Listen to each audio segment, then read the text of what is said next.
International matches, so we might expect the same from the same pitch today for this third one-day international. Before we go further into talking about this pitch, one person who can give a testimonial about how good this has been for batting, Alex Jordan caught up with him. Well, I'm with the Centurion. He had an ODI century in his 100th ODI. Shai Hope, really heartbreaking for West Indies fans on the weekend, but two good games. How would you rate the team's performance in the first two ODIs? I must give them credit. I think we really showcased our skills in both games, but it's just unfortunate we didn't get over the line. I just think that we need to continue in this stead. Hopefully we can get over the line today.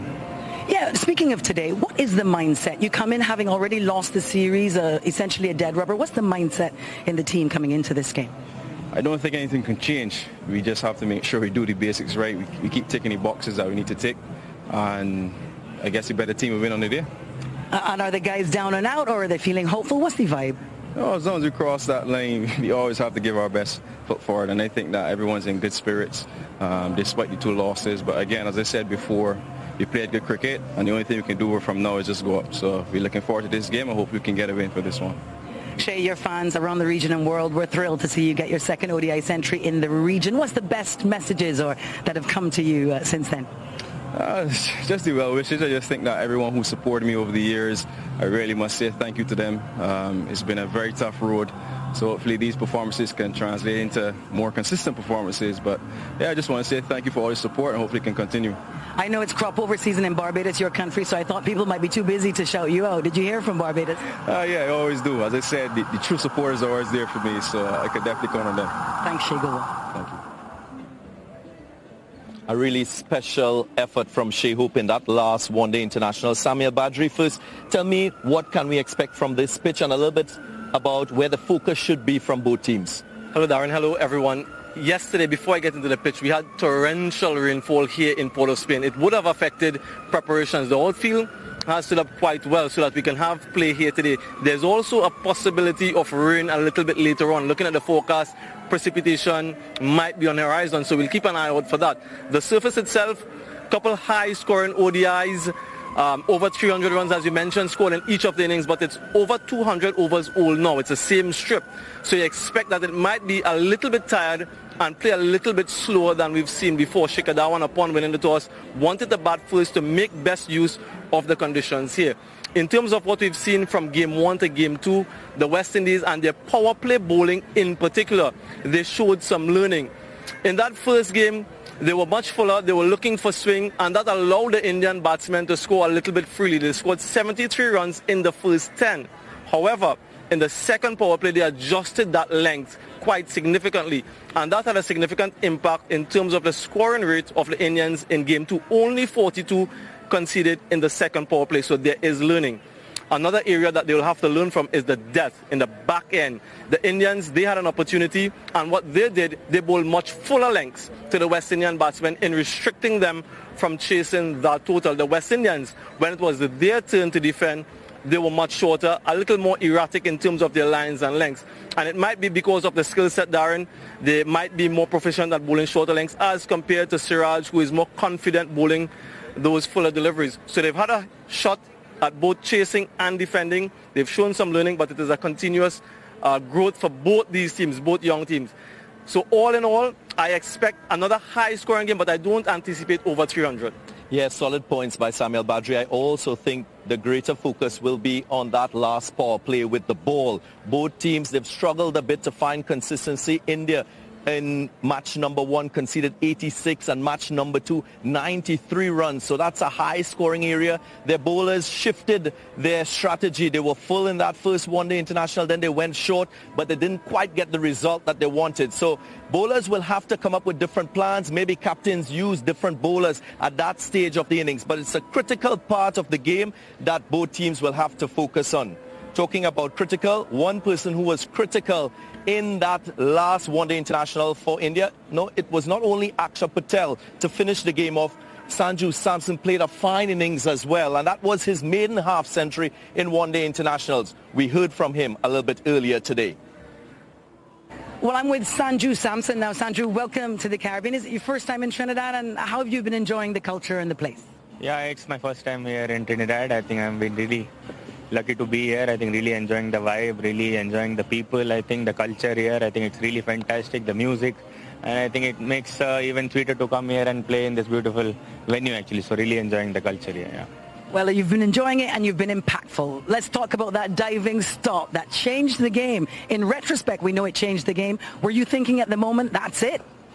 While I think I'm keeping the wicket, so I think normally when I field, I think I'm in the game. But while keeping the wickets, you're a bit too much involved in the game and you exactly know what the bowler is going to execute and what the batsman is going to do. So I already knew that it's going to be a Yorker, it might shift there. So I was moving a bit in mentally that it could be a save, it could be a fast one. So I was ready for that and happily I think I was happy to contribute that save. I think that's my job and I'm happy to do my job. Yeah, you're really doing your job beautifully. You've only played a handful of ODIs and already have your maiden ODI half-century. You must be thrilled. Yeah, absolutely. I think it was really great to have that partnership there. I think looking at the match situation there, I think our team desperately wanted a big time spending inside the ground. And we've been enjoying you, Sanju. Go well today. Thanks a lot. Thank you. Much more is expected from Sanju Samson and the young Indian batsmen in this side. Let's focus a little bit on the captains across both teams. Both captains quite early in their captaincy sort of tenureship. How would you compare Shikhar Dhawan as against Nicholas Pooran and how they've gone? Yeah, I think Shikhar has been quite switched on. His field changes, his bowling changes has been quite good.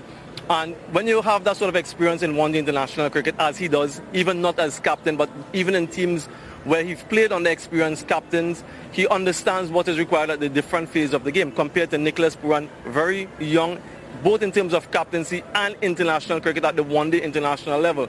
And he has shown a few lapses in terms of his bowling changes, in terms of his field placing, but he'll continue to learn. And he's facing another clean sweep.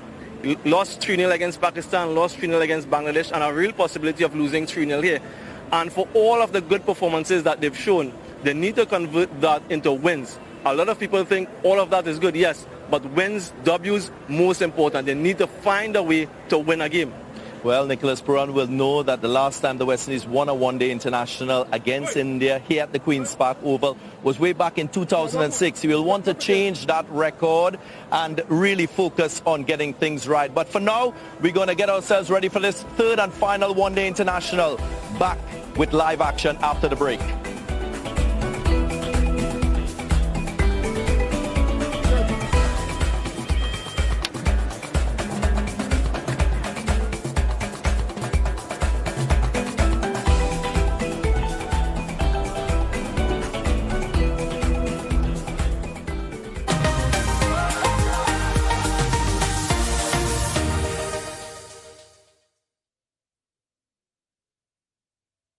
Tiger listed new nation.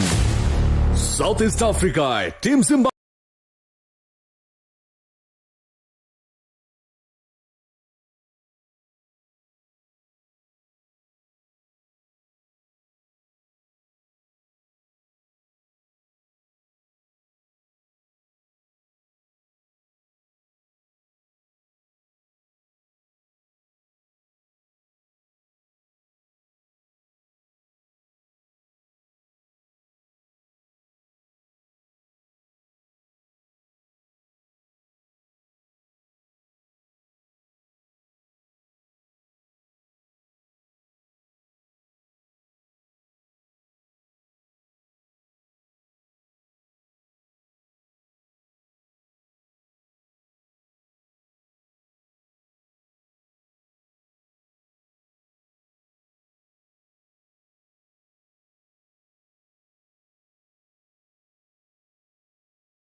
Is on.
just this final game to play, but for two young teams, some ways inexperienced teams, there's still so much to get out of this contest for players like Shubman Gill. Not so much Shikhar Dhawan, who's been around for many years from the West Indies perspective, trying to fine-tune their lineups, because bigger goals lie ahead for Nicholas Pooran.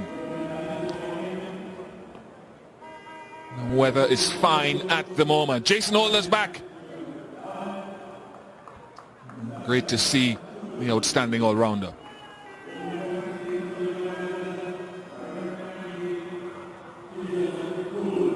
So we appreciate your company for this third and final one-day international. The West Indies with 3 changes to their team. Romario Shepherd, Alzari Joseph, Rovman Powell are out. Jason Holder is back. Kimo Paul too, recovering from injury. Casey Carty is in the final 11 today. And for India, very familiar faces. Just one change with Prasidh Krishna back. And the players will continue taking the knee. Just to remind everyone out there across the globe that we are still in a battle against racism, oppression. We've had issues across, for example, Europe in the last couple of days. So very important message continues to be sent to all and sundry. Jason Holder played in that test match series against England back in March, was off to the IPL, has had a break since, contracted the COVID virus. He's not alone in that sphere, but he's back out to work today. So is Shikhar Dhawan, not COVID, but Rohan Gavaskar, son of Sunil, or Sunil would say, I am the father of Rohan. Welcome. Well, I think he'd probably say he's the grandfather of Vivan more than the father of Rohan. But look, outstanding numbers for Shikhar Dhawan, averaging over 45 in his career. He's been a magnificent performer for India.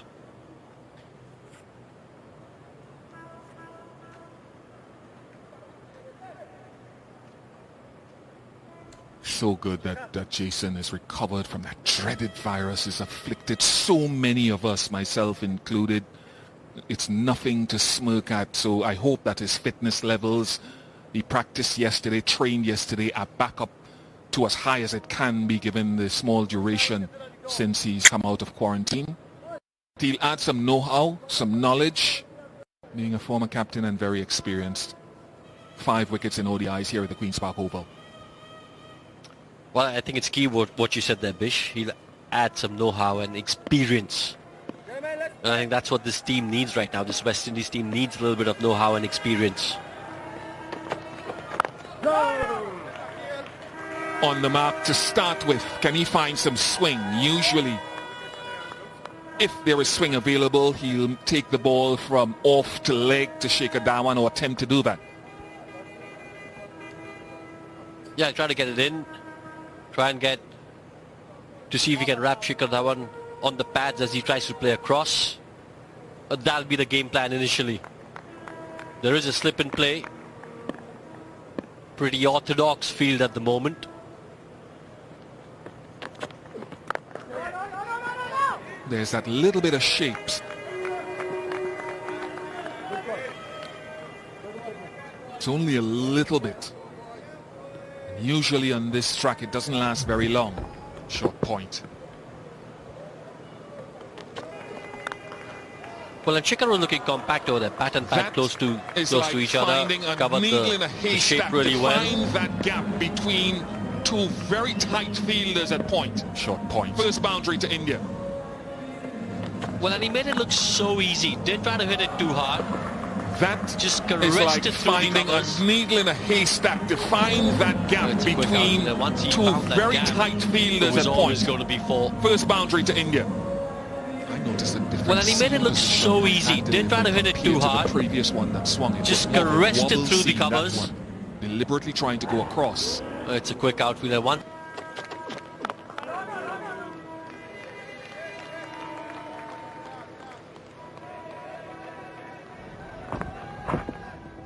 Again, just a little bit of width on offer for Shikhar, and he says, thank you very much, I'll have some of that. Didn't hit it too hard, just focused on timing and placement. And on a pitch like this, outfield's a little slow at the moment because of the rain, but generally very quick outfield. That's all you've got to do.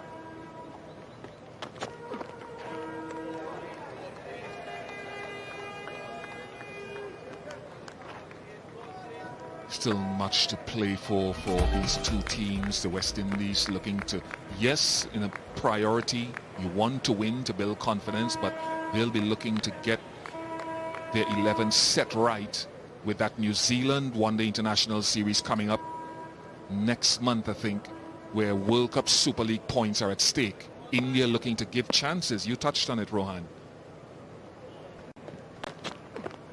More chances to some of theirs. 4 without loss, 1 gone.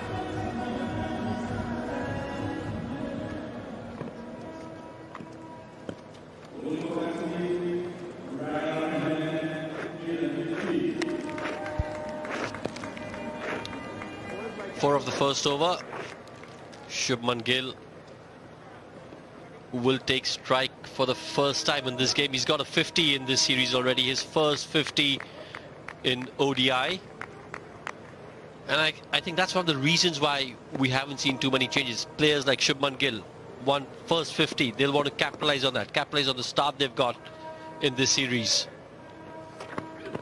No run. Players like Sanju Samson, who found a bit of form. He's batted well, he's kept well. You want him to continue that form.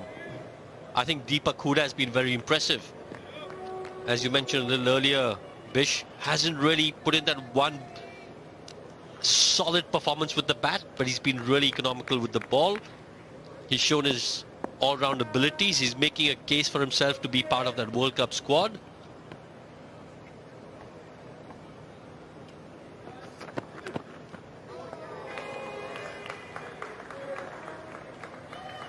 And I think this is actually good from Rahul Dravid and the team management, because like I said, if this was a side which had Virat Kohli, Rohit Sharma, Rishabh Pant, the regulars, you'd see a lot of changes in today's 11.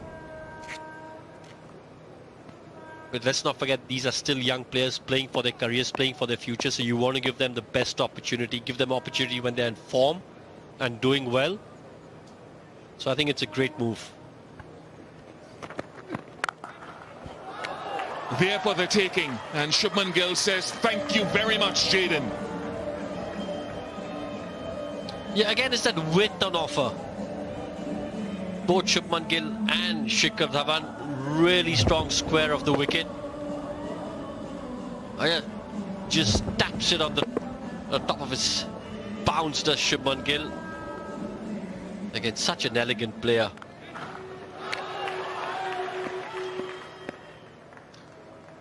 I thought they were very good to Shubman Gill in the previous game. They were about 4th stump, 5th stump without pitching the ball up too much. And as we speak, Alzarri Joseph had almost pleaded for this field change very early in the last game with Jaden Seeds. Get the man out at deep point, take the 3rd man up. Left of your screen has gone out. And you can see he comes into play straight away, folks. So those new to the game, what they're saying is, with the new ball, someone like Gill will look to go hard at the ball often, and it'll peel off and go square, very strong square. There's always the risk it could go to 3rd man, but that's not Gill's first instinct with a slip in place. Well, if it does go to 3rd man, it'll be an edge. And you can't set a field for an edge. You can only set a field for what you think would be a good shot played by Shubman Gill. And they've got that covered. They've got one of his strengths covered, saying, listen, you know, this is where you like to play, square of the wicket early on. We're going to cover that. We're not going to give you that easy boundary. Let's see you try and do something different. Try and get your boundary from a different shot.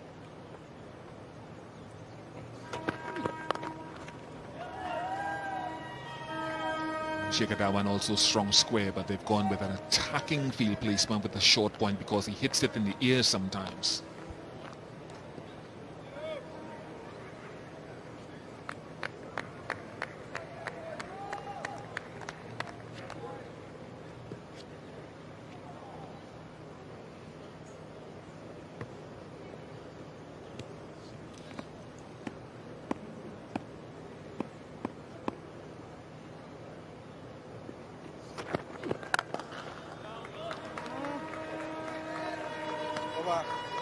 10 without loss.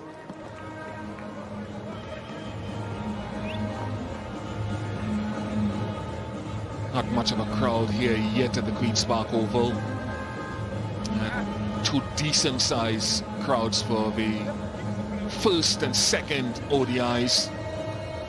They stuck around for a while after the 3-run loss. They left quite quickly after the 2-wicket loss because most people felt the West Indies had it with 10 overs to go.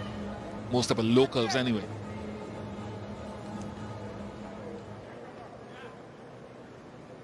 So with the series tied up, still development to take place for these teams. I suspect that Joseph was rested, looking ahead to more important encounters, managing his workload, hold us back.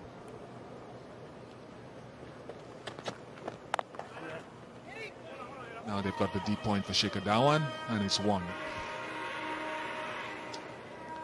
And Shepherd, of course, had a disappointing outing in the last phase with the ball.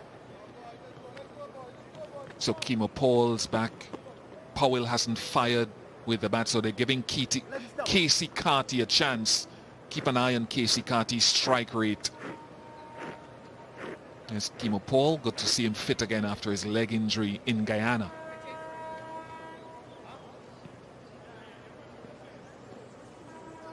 Casey Carty, first international cricketer from the island, French-Dutch island of Sint Maarten. Father is a cricket coach there from Anguilla.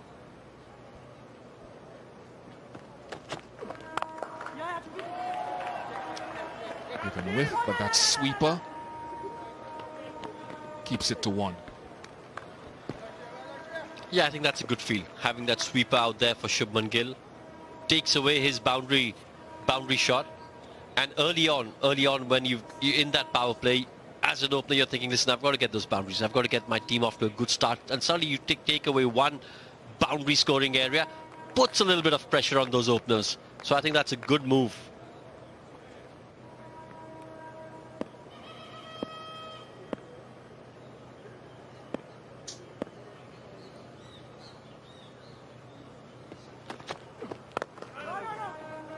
Extra bounce from Holder. Hit the splice of the bat.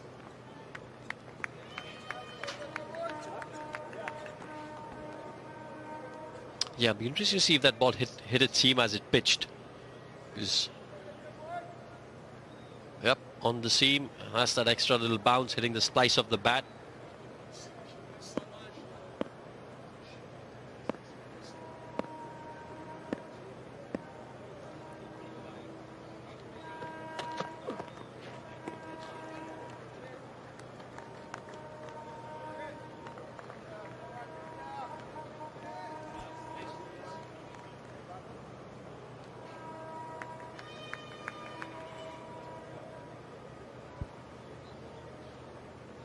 Where Shikhar Dhawan 6 of 10, he won't be too perturbed by that. Lots of experience. He knows on a surface like this, on a pitch like this, you just got to give yourself a little bit of time.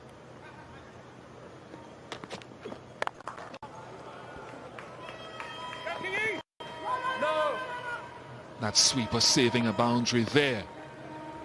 And let's turn our minds back to Sunday.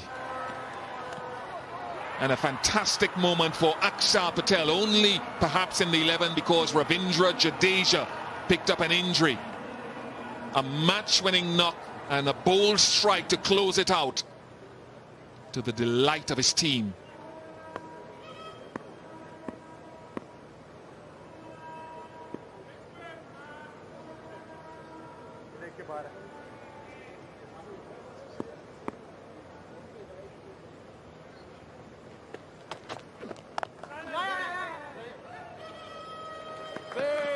Waltz Jr. 14 without loss.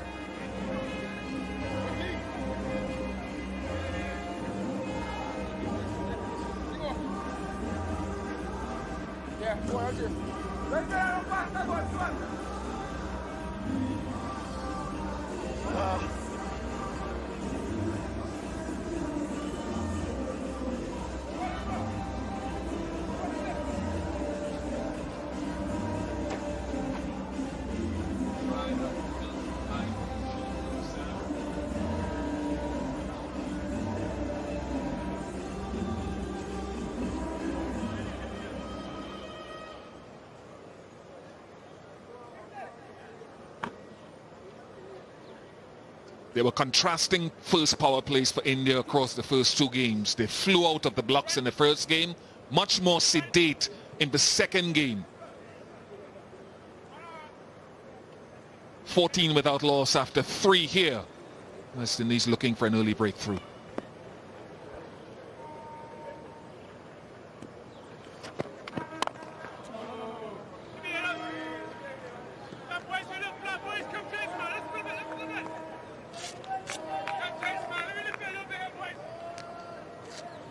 Hope you can hear it. I can hear Jason Holder bellowing with that baritone voice saying, let's lift it.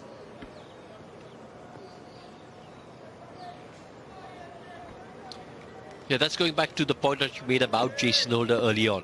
That little bit of experience, that little bit of know-how, knowing when to get the team to just put in that little extra effort, get those energy levels up. Experience.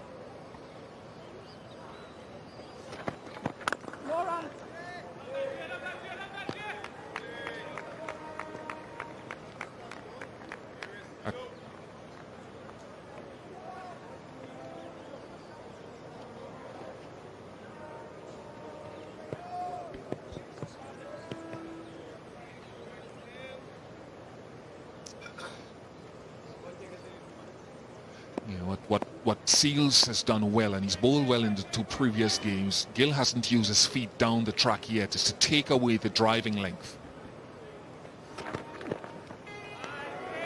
Lucky to get away with that short and wide, but they've bowled about 4th stump, 5th stump at him in that second one-day international. Alzarri Joseph and Seals basically have taken the length back from that full length, because Seals usually looks to go full and swing it. But in the absence of swing, pull the length back. That was a touch wide. Bowled 4th, 5th stump. So basically you're saying line when you're bowling to Shubman Gill is really important, more than length.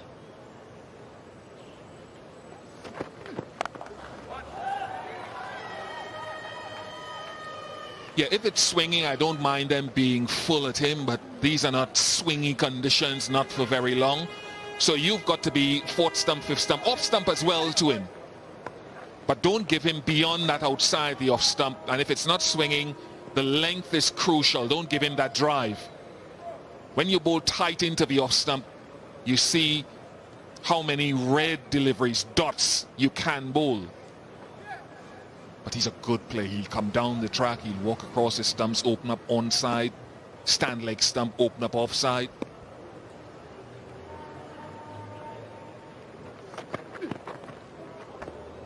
Good again from Seals. I want to see if that was a slow ball. I haven't seen enough of those in the first power play. Yep, just rolls his fingers over it. As you can see, one bounce to the keeper. But again, excellent line. Just getting it slightly away from Shikhar Dhawan.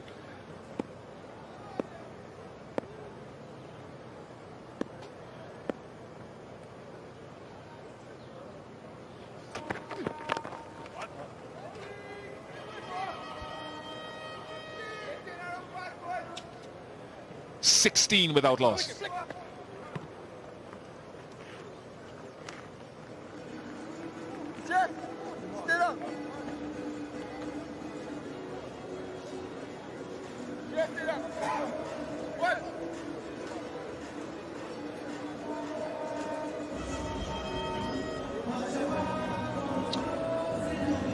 Without loss, 4 overs gone. Runs distributed evenly between Shikhar Dhawan and Shubman Gill, 8 each.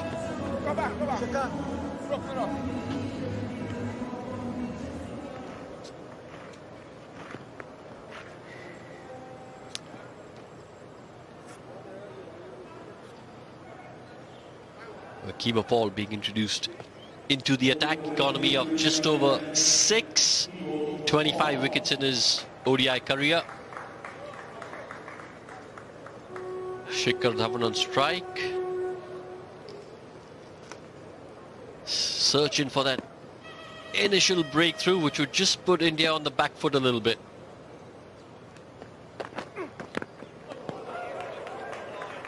Save some of those Yorkers for the end of innings, Chemo. A good Yorker is a good Yorker at any stage, though.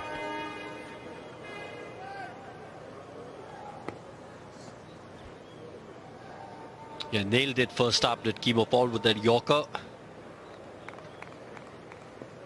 Third man's in the circle.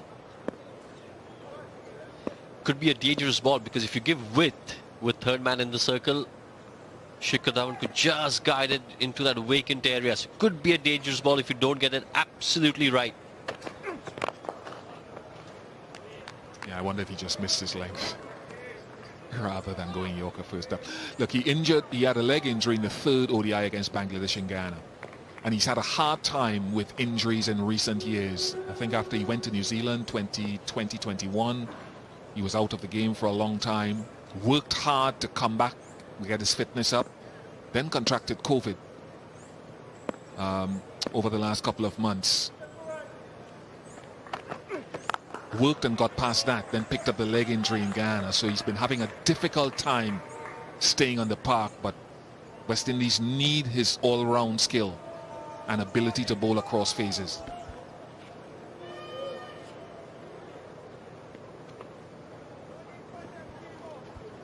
Well, again, that experience that you talk about, we spoke about it with Jason Holder, is the same with Kemo Paul. That experience of bowling in different situations across different phases of a game.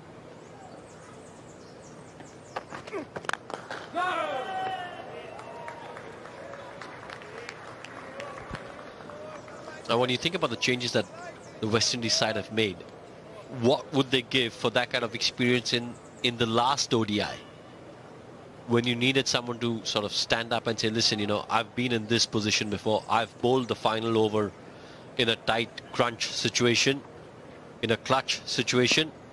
Let me do it.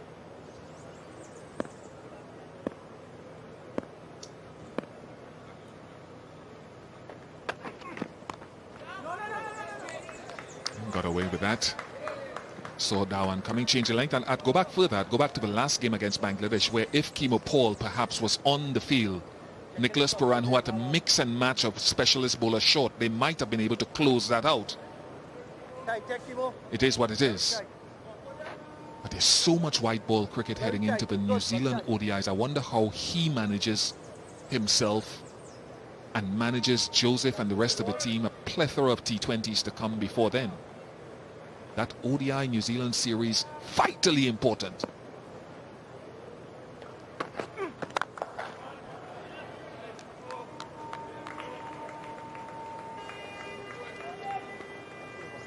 "17 without loss."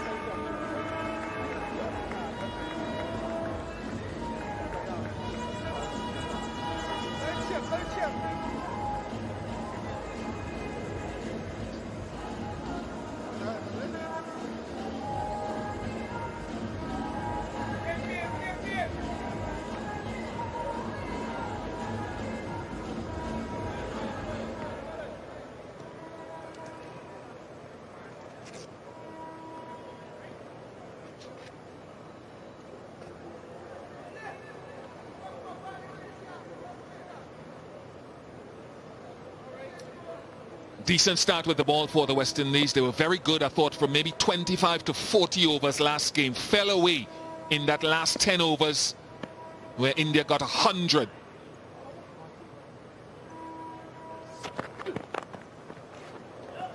And as soon as you say that, it's a badly lined one from Jaden Seals. Yeah, a bit of a gift for Shikhar. On the pads, all he had to do was find a little bat with the kind of shape that Jaden Seals gets and the kind of pace that he can generate. Get a little bit of bat, get fine enough, and that's always going to be 4.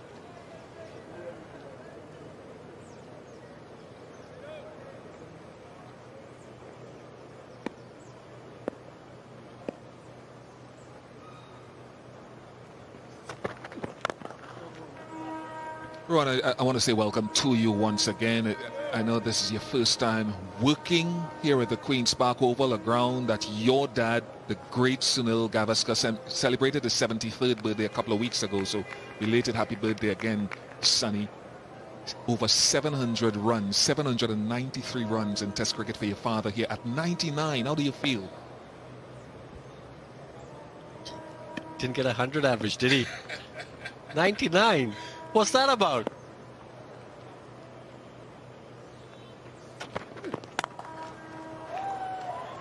No, but in all seriousness, it's I know Trinidad for him is like his second home. He just absolutely loves it over here.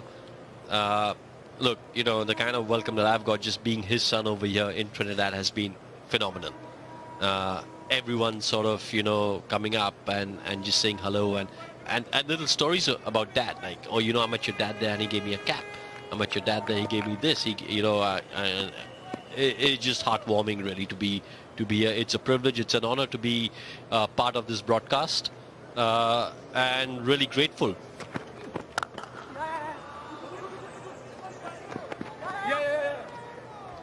Of course, your dad is immortalized in song out here in the Caribbean, as you know as well. I won't attempt to sing it, but something like it was Gavaskar, the real master. Well, you know what? One of the most surreal experiences I've had was when I was down here for the Under-19 World Cup at the start of this year in January. And the immigration officer saw my passport, saw my name, and he burst out into that calypso. So it was a surreal moment. He just saw my name, saw the last name, and he burst out into that calypso. It was a surreal moment. And a really good shot from Shubman Gill, who feels that he needs to kick on. He says he's been disappointed with his starts and not kicking on. They might immortalize him in song if he continues playing like this. Well, again, one of his strengths, he's so good with that pull shot, so good square of the wicket, Shubman Gill. And if you got fine leg in the circle and he bowled short down the leg side, it's going to be a walk in the park for Shubman Gill. Someone of his ability, someone of his caliber, and someone who's hungry to get those runs, like you said, who's disappointed he hasn't really made those starts into a big 100.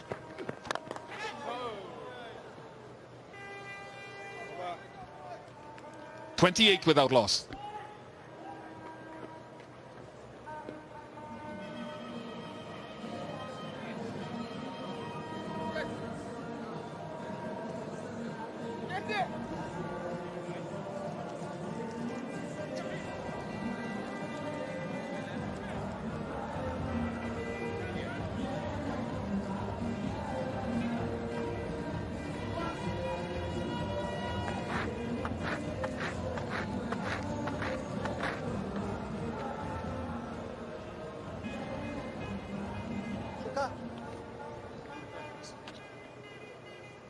That last over, the most prosperous one so far. Akil Hussain into the attack. Had a good first game. Was taken for a number of runs, over 70 in the second game. Pooran said that spinners weren't able to keep a hold of things. Even Yuzvendra Chahal was taken to task in that second game. Can he be better today? Long on and deep backward square.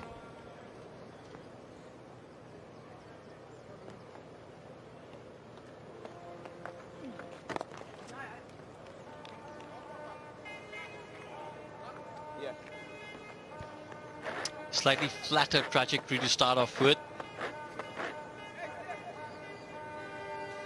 You've got a left-hander that you're bowling to, so you think, listen, I don't want to give him anything first up. So go flat, go stump to stump, no width on offer. And I think that's quite clever bowling. Get the left-hander off strike while you get your rhythm going.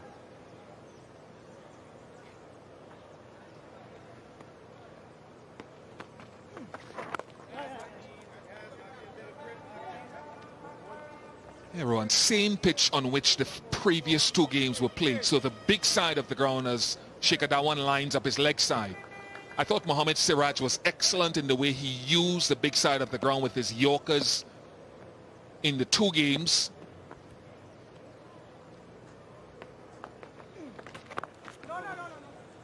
Prasidh Krishna, who's back in today, did it very well to Akil Hussain. Wide Yorkers. I don't think the West Indies used it as well at the end of that last game. West Indies have done a number of good things. Shai Hope's 100, Kalme's brilliant all round. Seals has been good. Pooran has been good. I just felt feel that they need to use these dimensions better if it comes to it today? Oh, that's so key. Dimensions and angles. When you're fielding, when you're batting, knowing the angles, where you're going to try and hit the ball, how you're going to guide it into certain areas. How can you maximize your scoring ability? How can you maximize your scoring? Where can you get the most runs? We're just talking about the West Indies team, and you said, you rattled off a few good performances. I think they haven't been too far behind. When you look at... I agree. When you look at the margin of victory and how close... It's sometimes not even just the margin of victory, how close the games have been. They aren't too far behind. And they'll take heart from that. A dot to end the over. 31 without loss.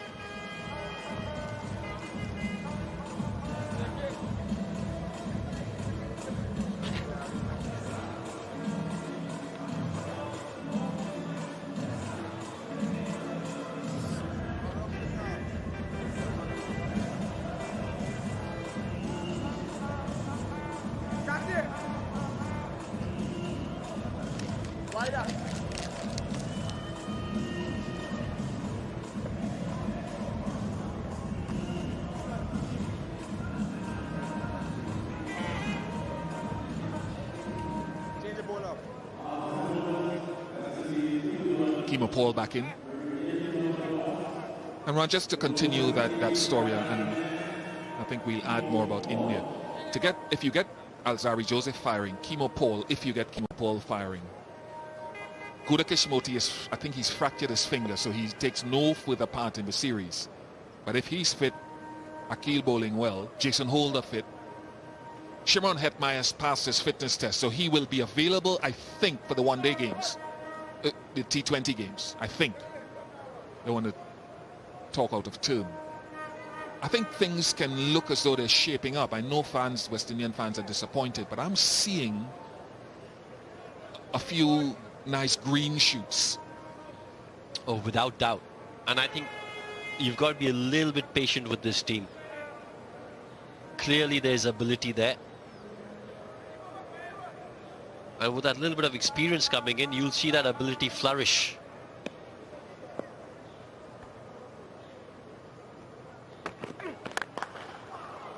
Nothing you can do about that. Great use of the feet from Shikhar Dhawan. Well, you see this so often with Shikhar. He will dance down the track, make something out of nothing. Again, just rolling his fingers over it. Kimo Paul, Shikhar Dhawan dancing down the track, nimble footwork. Excellent shot for 4. I like to see something beyond this replay. What I'm enjoying is Jason Holder has run from third man and said to Jaden Seals, who was at mid-on, you go to third man. I want to stand next to Kimo Paul at mid-on to share my advice and experience. And Jaden Seals, like a magnet, attracts the ball at short third man.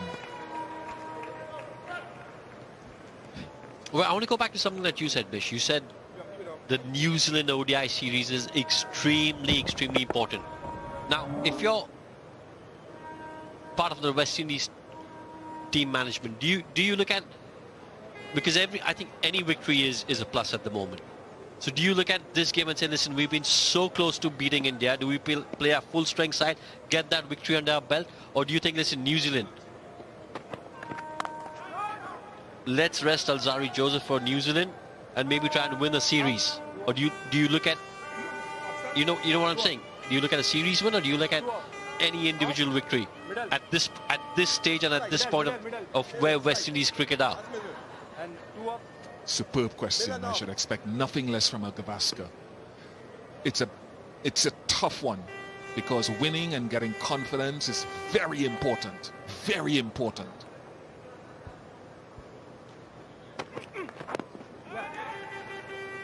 And the West Indies don't have as big a pool of players as, let's say, India do, and depth as India do.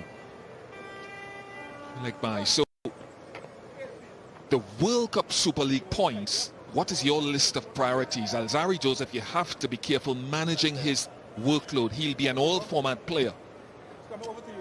I asked that to Pooran in the press conference yesterday. He says it's a difficult one. There's Alzarri. I would have to say I want to win. If it was me, I want to win today. But if you hold a gun to my head, I need to win that New Zealand series because World Cup points are at stake. Whatever criticism I get for the changes in the team today. Just so languid and beautiful to watch Shubman Gill.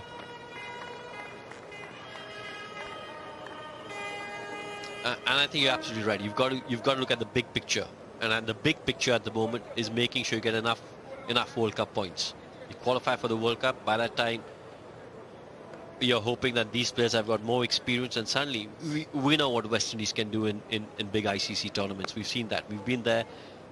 We've seen that they raise their game. Suddenly it's a different team, and they're a threat. Pick your poison.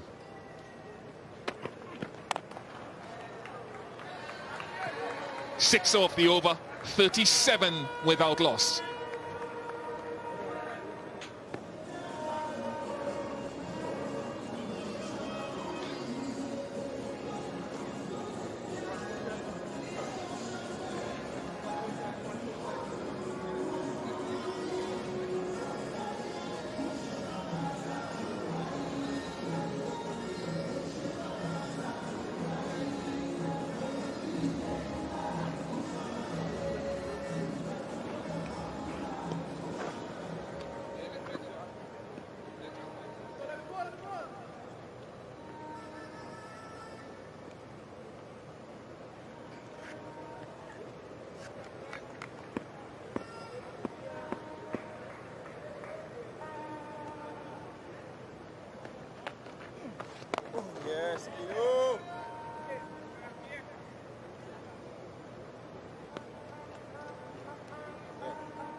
Alongside me, Darren Sammy.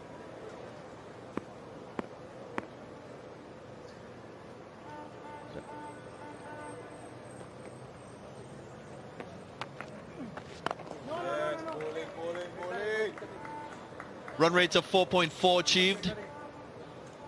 These two, they've been calculated in how they've approached batting in this first power play. And it's now warming into this third match between these two teams.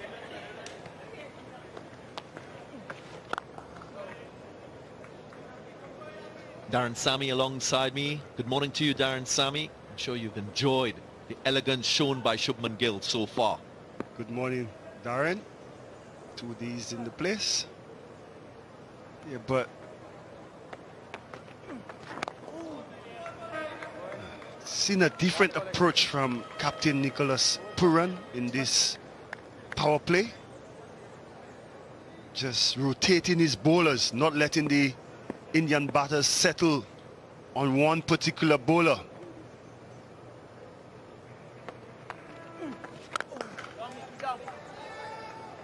Very much a T20 type of tactic shown by Nicholas Pooran. No bowler bowling beyond 3 overs so far in these 9 overs. 38 without loss.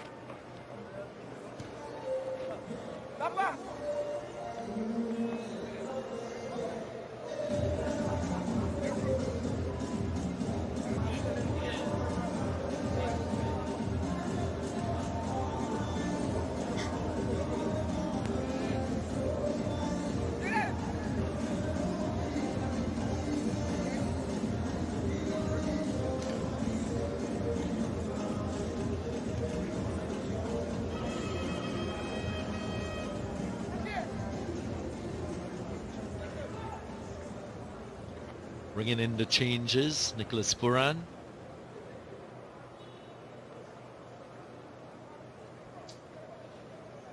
Yeah, so what that does with all these changes, as a batter, you cannot, target one particular bowler.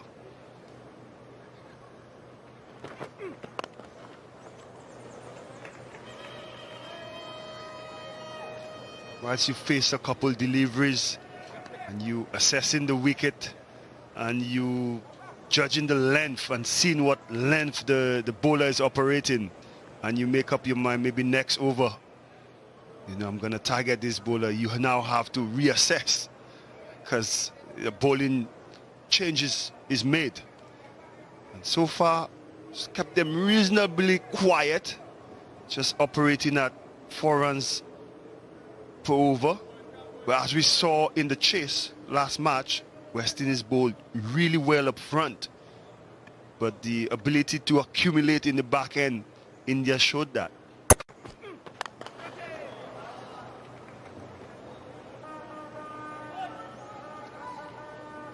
Funny you made reference to that second one-day international. India in their pursuit of 312. They were 42 without loss after 10. A very sedate first power play. And we've heard many people speak about the adaptation required across formats. I think that's an important element of the 50-over game and batting in this format. That investment at the start of your innings.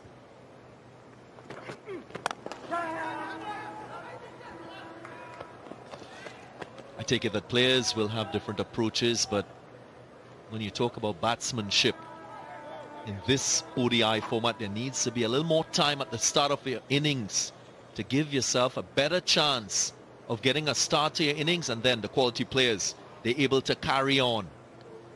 Yeah, especially when you're playing on a wicket as good as we've seen here at the Queen's Park Oval.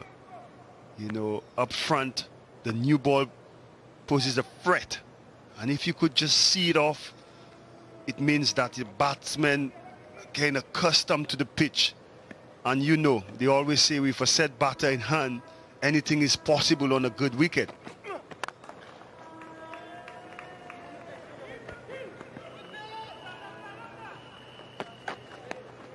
And in the end, it proved that number 7, Axar Patel,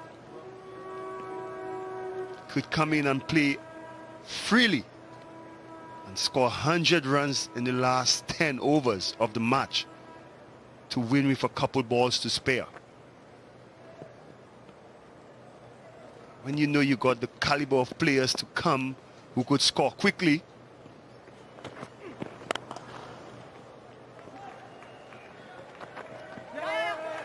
keeping that sweeper through the offside, very busy. First to the right, then to the left, Akil Hussain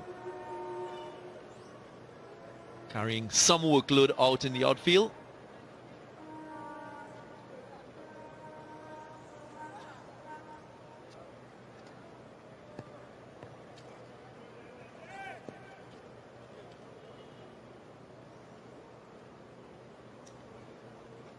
I also feel that conversion rate becomes so important in this format, especially with what we've been speaking about at the start. Players who can invest time at the start and who has a good conversion from 50s into centuries. The goal dust in this format. End of the over, 45 without loss after the first power play.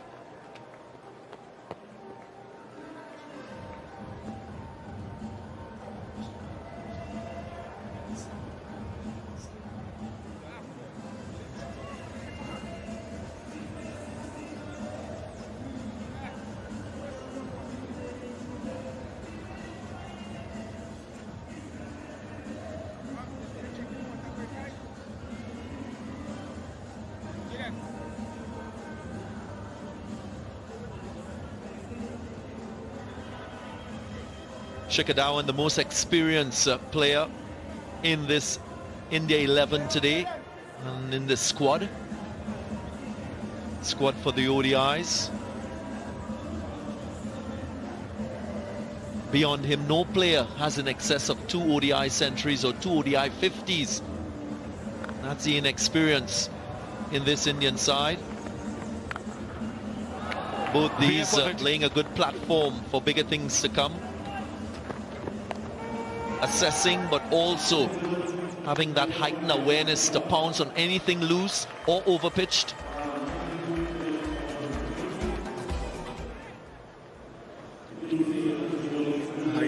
I think that watchful start by the Indian openers, especially having chased down 311.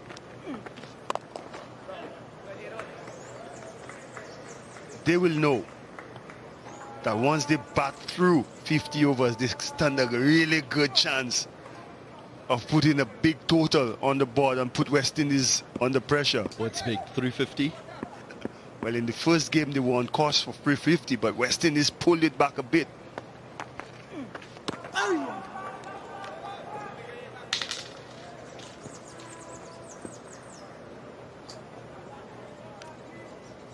Young cricketers at the ground. Opportunity for them to learn something about this great game of cricket.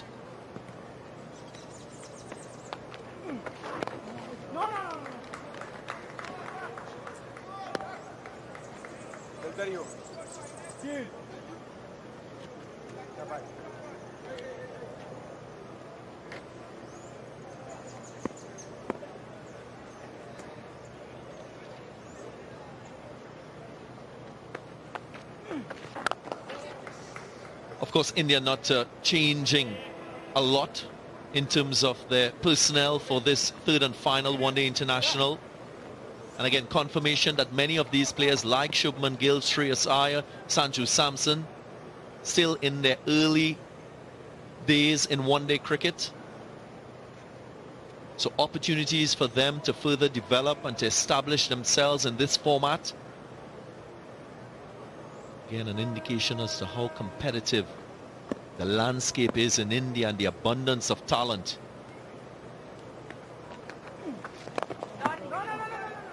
There is also a young man who is sitting in the pavilion, hasn't had the chance to play yet. Ruturaj Gaikwad. We've been talking about conversions. 11 listed centuries in just about 64 matches.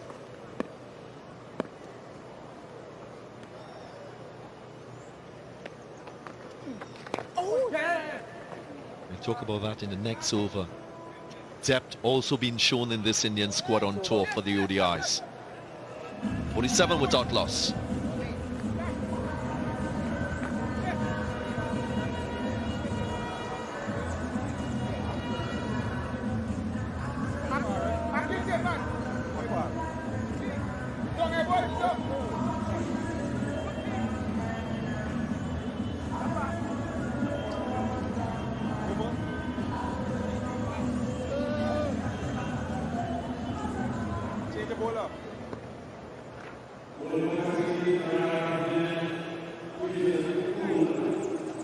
No dots on that graphic, symbolic of a wicket being taken by the West Indies. A complement of 10 wickets for India, going deeper into this first innings. Jason Holder being used in short spells, and you can understand why. Maybe tactical as well, and maybe self-preservation for him coming off COVID. Just enough to evade the fielder in that deep square leg position. Brings up the 50 for India. For a moment, Jason Holder thought the man at deep backward square would come into play, but Shikhar Dhawan placed it to perfection, nearly going over the ropes.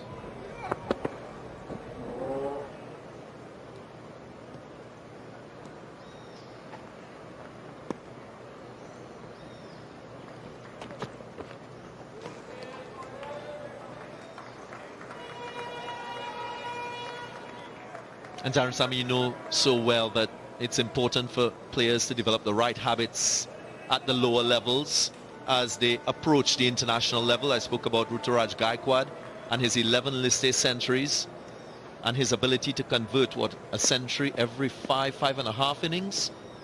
And he's just there sitting on the bench waiting for his opportunity.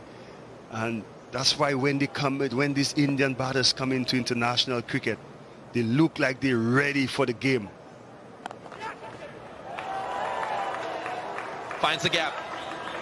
That's a strong area for Shikhar Dhawan. Jason Holder just offering some width to Shikhar Dhawan, and he don't miss out on those.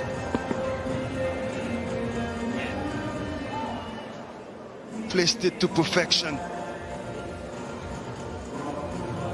2 boundaries so far in this over. After the power play, seems like Shikhar gotten the measure of the pitch, looking to carry on. Missed out on the first game. 97 he was dismissed for. He looks good again in this inning so far.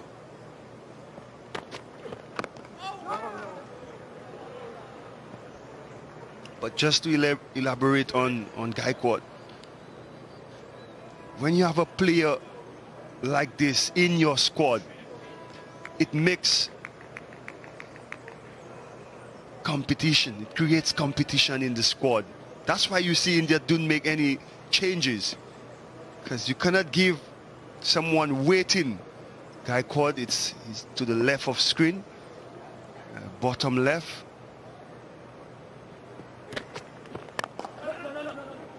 You don't want to sit out and let somebody in such great vein of form come in and get an opportunity. In good batting conditions. In excellent batting conditions at the Queen's Park Oval. So I understand why they would go, and I think also Shikhar Dhawan and co would want to end the series 3-0.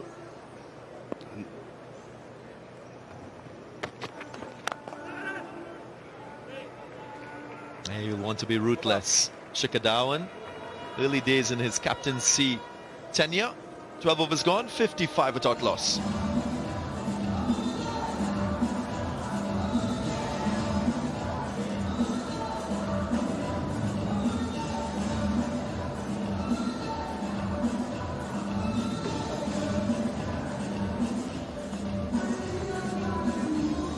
Most runs as an opener for India. Shikhar Dhawan bang in the middle.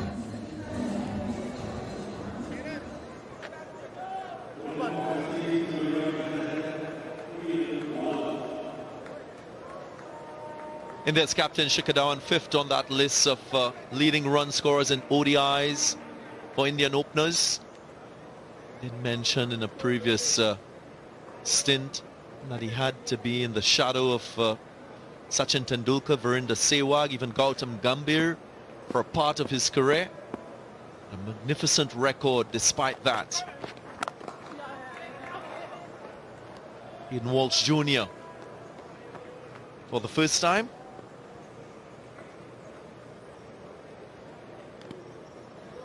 And it's good to see him being introduced much earlier into the game.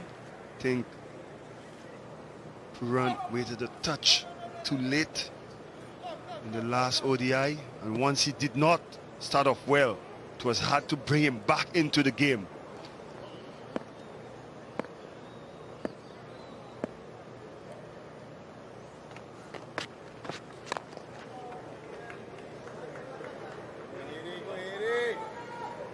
Some turn on offer. Though it was short, it stayed a little bit low. But it's good for him to have a great start here, to build some confidence as a leg spinner. So far he started pretty okay. You know, wrist spinners, they come on to take wickets for you.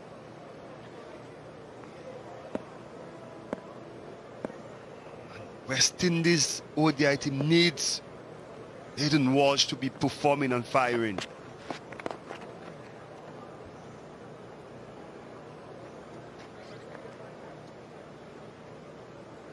One would expect that wrist spinners will continue to extract more turn than finger spinners. Have that uncanny ability to impart more revs on the ball.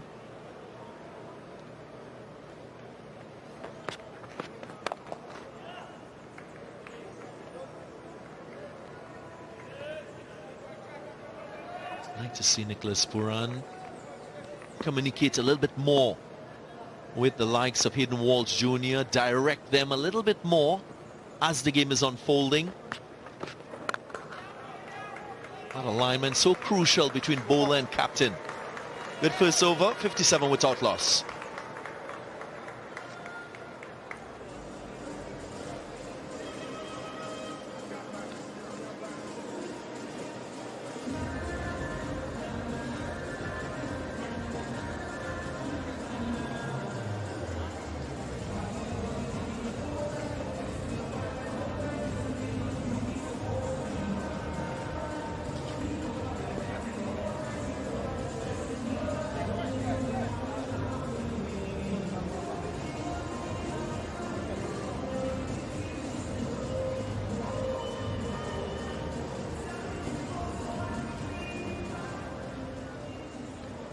That one over, an expensive one.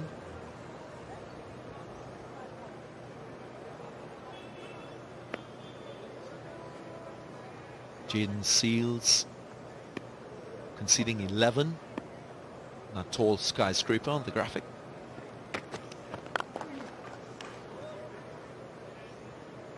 But Darren, you've captained the West Indies a number of times in ODI cricket, and you understand the ebb and flow of a 50-over match. Very different to T20 cricket. You have a little more time to be strategic as a captain, to utilize your bowlers either defensively or in an attacking manner. Otto no ball telling us that Jason Holder overstepped his last delivery.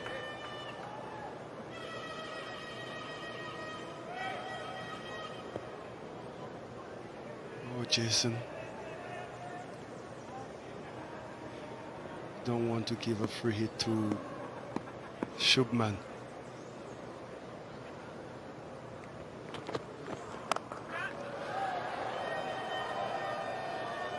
Gets away with it.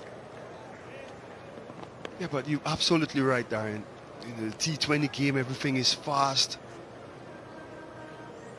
But no time to catch up. One big over in the game could really change the flow of things. But in ODI cricket, you have more time to make up.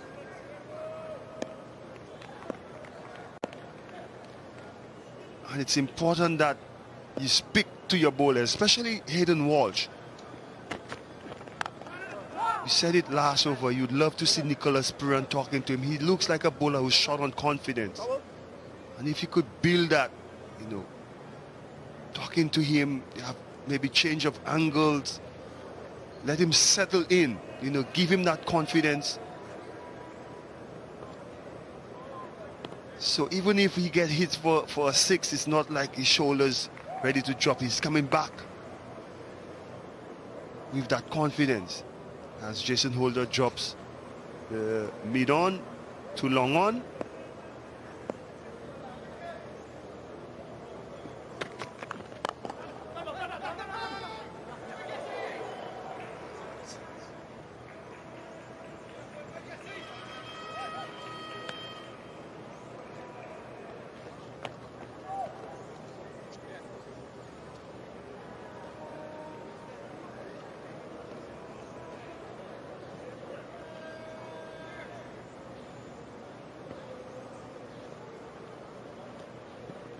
For many batters in ODI cricket, when you take that time we spoke about at the start of your innings, you can then get into your plans.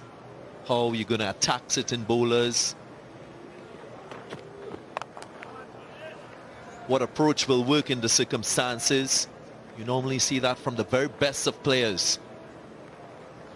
Shikhar Dhawan is right up there with the best in ODIs, and his ability to move across the crease to plan for Jason Holder is something that has served him well throughout his career. It's the most runs he's scored against any bowler in ODIs. So he's very comfortable batting against Jason Holder. To be specific, 155 runs off 146 balls. And Holder has only dismissed him once. Yes, and that's very good. Earlier in the spell, Jason Holder bowled a ball to Shikhar Dhawan that hit the splice of the bat.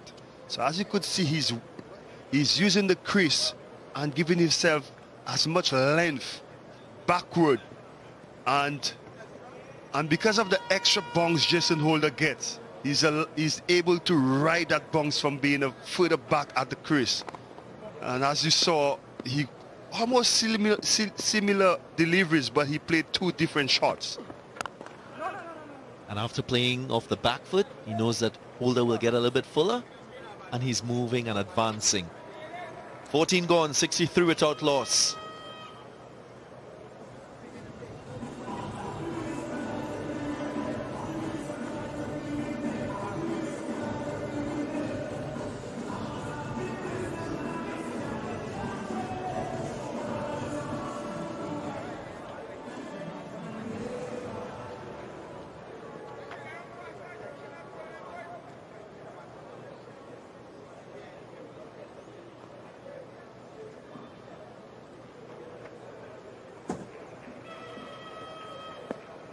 Very well constructed partnership between these two.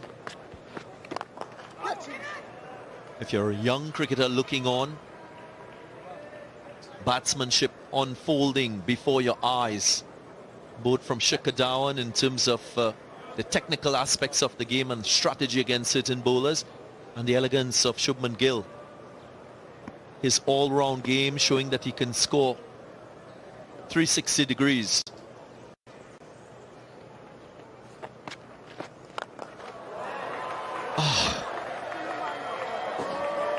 I don't think we can get adjectives to describe that shot from Shubman Gill. Gets a sixer. I'll just sit back and admire this. Get into the pitch of the delivery. Full flow. Full swing.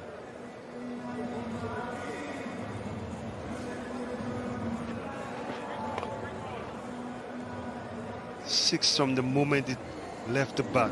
104 meters. Wonder how many seconds it took to get there. Most critical thing about that shot, he moved after the ball was released, so there was no chance for Hayden Walsh Jr. to make an adjustment. Being nimble on your legs, you often hear coaches talk about getting involved in dance lessons to get quicker on your feet, how important agility is for you as a batsman, even skipping. Other coaches advocate that batters should spend a fair deal of time skipping, getting sharp on your feet. Beautiful display of footwork from Shubman Gill.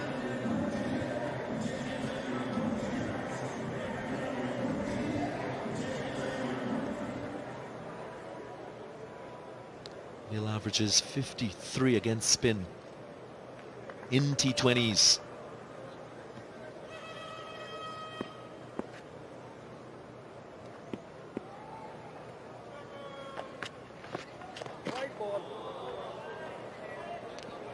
Hayden Walsh compensating. Don't want to get too close to Shubman Gill. Now, Sammy, I feel there's merit in Hayden Walsh Jr. going round the wicket, bowling across the right-hander, trying to extract turn, prompting him to decide to what degree he has to break his wrist if he has to play through the onside.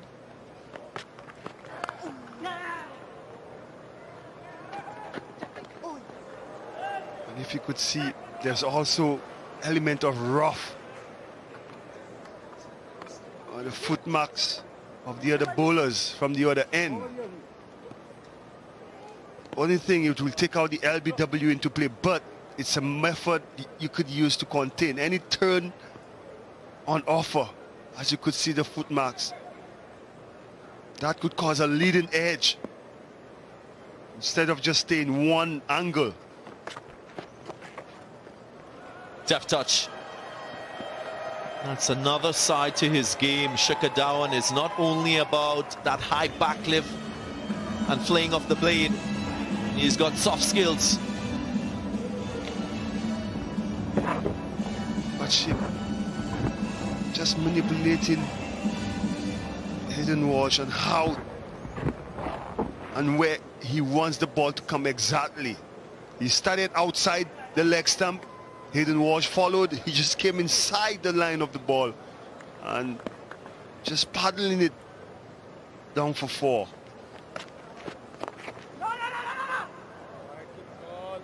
And that's why the point you made about changing the angle becomes so important. Got the rough outside the off stump to Shikhar Dhawan. So maybe that's something Nicholas Pooran could spot out. Watchful for that off stump, outside the off stump line. Shikhar Dhawan. 15 overs gone, 76 without loss.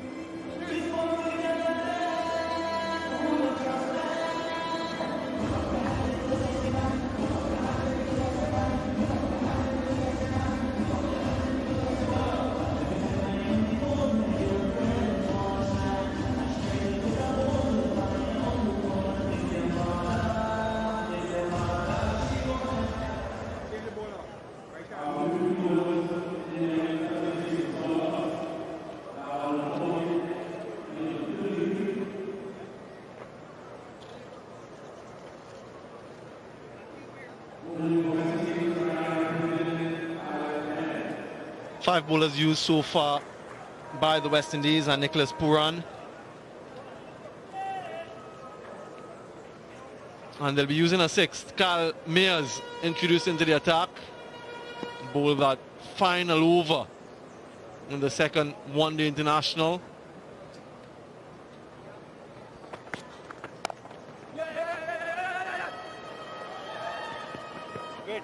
That's a single off the first ball. Much sedate start, more sedate start from India.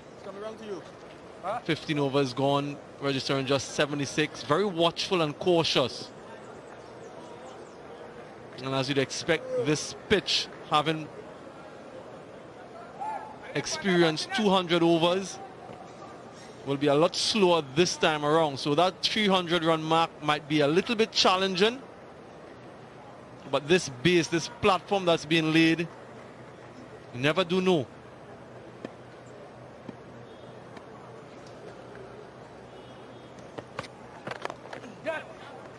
Straight to the fielder, but a misfield from Kimo Paul. Uncharacteristic from him. Allows them to go through a single alongside me, Ron Gavaskar. What do you make of this start so far, Ron? I think it's a good start. And it's something that you alluded to, but is the fact that they've laid a platform. 300, you're right, after 2 full games on this pitch might be a little tough because the pitch has got a little slower. But these two have laid a platform. And the way India will approach this innings is that the last 10 to 15 overs, if they've got wickets in hand, they'll treat it like a 20-over game. Just go hell for leather. And that is why this has been a really good start. Shikhar Dhawan 41 of 52, Shubman Gill 35 of 42. Shubman Gill in particular will be hoping to really capitalize on this start. Shreyas Iyer, Surya Kumar Yadav to follow. That's in the gap. That'll be 4. Don't bother running. A little bit of width outside the off stump and Shikhar Dhawan quick to capitalize on it. Yeah, the hallmark of this stroke is the control, the economy of movement, knowing exactly the angle that he needed to get, and he did it with perfection. Shikhar Dhawan gets himself his 7th 4th inning so far.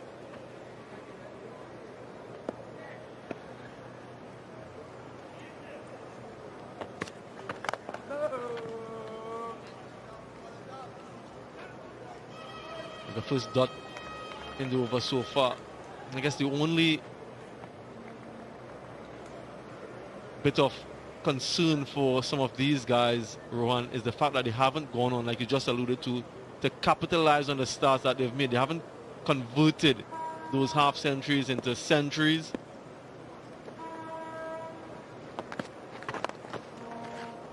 And by their own admission, it's something that they'll want to remedy once they've gotten that start this time around. 84 without loss.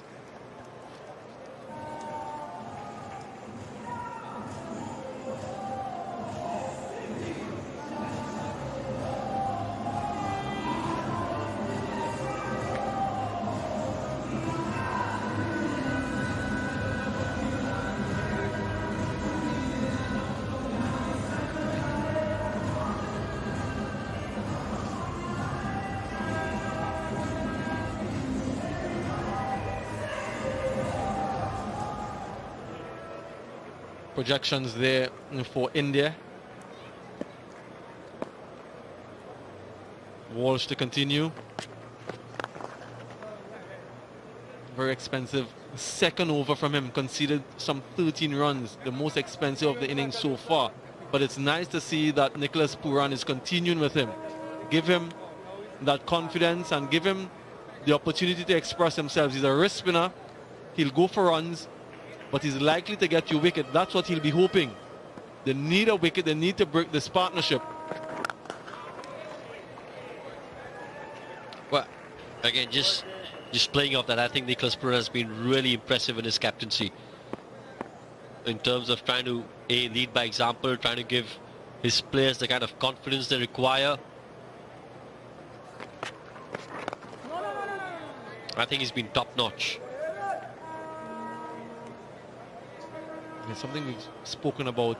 Very young in this role, very new upon the retirement of Kieron Pollard, given the captaincy. Well, and I'm just going to allude to you over here, Sammy, is the fact that you've been world #1 in the bowling department. And as a bowler, you yourself, if you've gone for runs in an over, you want the captain to show you that kind of confidence. Say, listen, don't worry, here's the ball again, have another 6.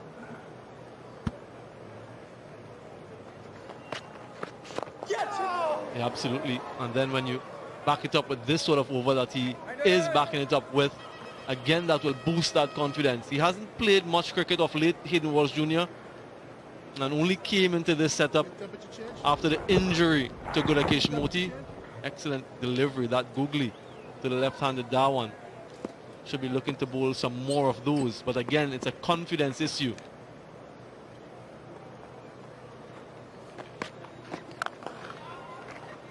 Good recovery from Hayden Walsh Jr. Only 3 runs from that over. 17 overs gone. 87 without loss, and it's time for a Blue Waters drinks break.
Really good start by India in this third and final CG United One-Day International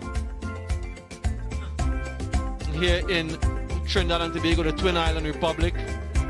Always so many things to do to occupy your time, whether it is a bit of relaxation, enjoying the flora and fauna and nature and what it has to offer, lots of scenic views, and also the hustle and bustle that is Trinidad and Tobago.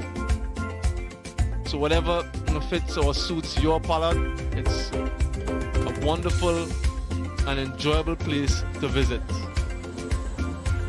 We're live back here at the Queen's Park Oval, of course, host for these 3 matches. Shikhar Dhawan on the cusp of another one-day international half-century. Shubman Gill unbeaten on 36, much slower than we've become used to from him, but a very powerful middle order, inexperienced but very powerful. The bowling for the West Indies, well, they've used 6 bowlers so far, no success just yet.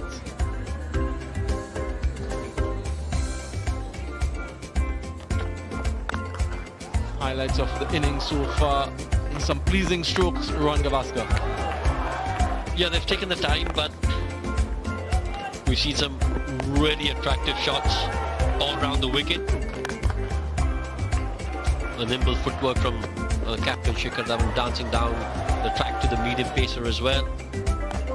And anything that's been short, and when they've got width, they've punished it. That's what the Indian openers have been really strong at.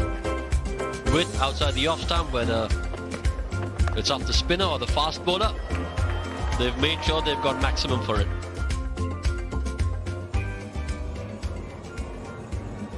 And the opener's job, such an important job, to really set the tone for what is to come and make that assessment off the surface. Yes, we've had 300 plus runs scored in each of the 4 innings so far, and the possibility that we may get there once again. But their job of assessing what that good score is so crucial and vital, and the messages that will be sent to the other batsmen to come and what they can possibly expect with informed decision making. Once again, some fans in here at the Queen's Park Oval, and they'll be hopeful this time around, Rohan, that they won't be heartbroken. The West Indian fans, that is. There are also a lot of Indian supporters in, but the West Indian fans, heartbreak in game 1, heartbreak in game 2. What's in store for them in game 3? Well, I'm going to go back to what you said to Nicholas Pooran after game 1 in that post-match. You said, yes, it's lost, but it feels like a victory simply because of the way they played. And Captain Nicholas Pooran agreed. And as true as that was, the opposite was true for the second game. What should have been a victory turned out to be a defeat, and that would have deflated them. And you're right, the West Indies supporters would be hoping, listen, let's hope this series ends 2-1, because they deserve to get something out of this series. First ball after the drinks break, it's a dot. One of the things I wanted to ask you, and just to pick your brains a little bit, there's been a lot of talk about the modern approach to one-day international and how certain teams have gone aggressively in the first 10 and look to score at a higher rate through that second power play. What we've seen so far from Shikhar Dhawan, more so than Shubman Gill, is that anchor sort of approach. And we saw that too from Shai Hope, the way he batted in the second one-day international. Is it a bit of a concern, or is it conditions based, or also with the lack of experience in the team? How do you see it? Well, I think it's condition based. I think with the kind of surface, kind of pitch that they've played the first 2 games on, Shikhar Dhawan knows that